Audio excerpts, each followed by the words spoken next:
திருச்சிற்றம்பலம். திருநாவுக்கரசரின் திருவடிகள் போற்றி. சோழரின் தலைநகரங்களில் ஒன்றான உறையூர் அருகில் பொன்னிக்கரையில் உள்ள பதி ஆனைக்கா. அங்கு வெண்ணாவல் மரத்தடியில் சிவனார் வடிவான லிங்கம் ஒன்று இருப்பதைக் கண்ட யானை ஒன்று தன் துதிக்கையினால் நீர் கொண்டு வந்து நீராட்டியும் மலர்கள் தூவியும் வழிபட்டு வந்தது. அங்கு வந்த ஒரு சிலந்தியும் சிவலிங்க வடிவம் கண்டு தன்னால் முடிந்த இறைவனி செய்ய எண்ணியது. இறைவனார் வடிவத்தின் மேல் சருகுகளும் தூசியும் படிவதை தவிர்க்க தன் வாய் நூல் கொண்டு பந்தல் அமைத்து பணிந்து சென்றது. மறுநாள் சிலந்தி வந்தபோது தான் அமைத்த பந்தல் இல்லை. மீண்டும் வாய் நூல் பந்தல் அமைத்து வணங்கி சென்றது. மீண்டும் மறுநாள் வந்தபோது தான் அமைத்த பந்தல் இல்லை. மீண்டும் பந்தல் அமைத்து வணங்கி தான் அமைக்கும் பந்தலை யார் அகற்றுகிறார்கள் என்பதை காண வேண்டி அம்மரத்திலேயே தங்கியது. அப்போது யானை ஒன்று வந்து தான் அமைத்த பந்தலை அகற்றுவது கண்டு கடும் சினம் கொண்டது. மரத்திலிருந்து இறங்கி வந்து யானையின் துதிக்கையினுள் புகுந்து மிகவும் அழுந்த கடித்தது.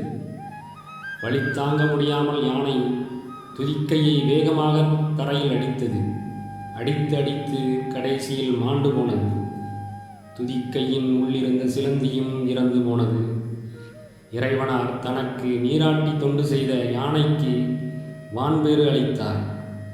தனக்கு பந்தல் அமைத்து பணிந்த சிலந்திக்கு மறுபிறப்பில் கோச்செங்கனான் என்னும் பெயருடைய சோழ மன்னனாக பிறப்பித்தார். பின்னாளில் சோழ மன்னன் இறைவனாருக்கு 80 மாடக் கோவில்கள் அமைத்ததாக வரலாறு கூறுகின்றது.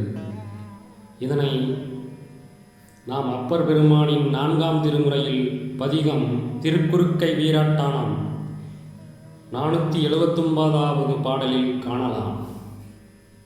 சிலந்தியும் ஆனைக்காவில்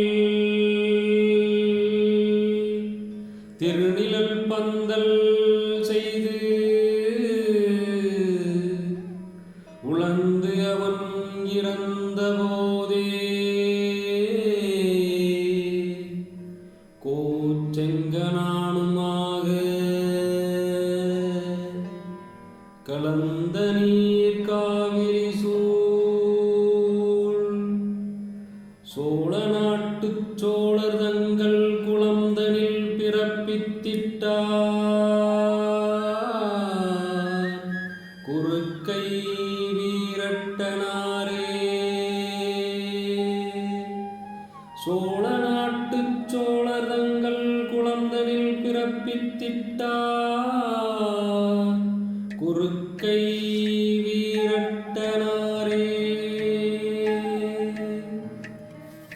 பொருள்: திருவானைக்காவில் பெருமானுக்கு அழகிய நிழலை தரும் பந்தலை அமைத்த சிலந்தி யானையால் இறந்தபின் மறுபிறப்பில் இறைவனாருடன் கலந்து பயின்ற நீரை உடைய காவிரியால் சூழப்பட்ட சோழ நாட்டு மன்னர் மரபிலே கோச்செங்கனான் என்ற பெயருடைய அரசனாகுமாறு பிறப்பித்திட்டார் குறுக்கை வீரட்டனார் என்று பாடுகின்றார் அப்பர் பெருமான்.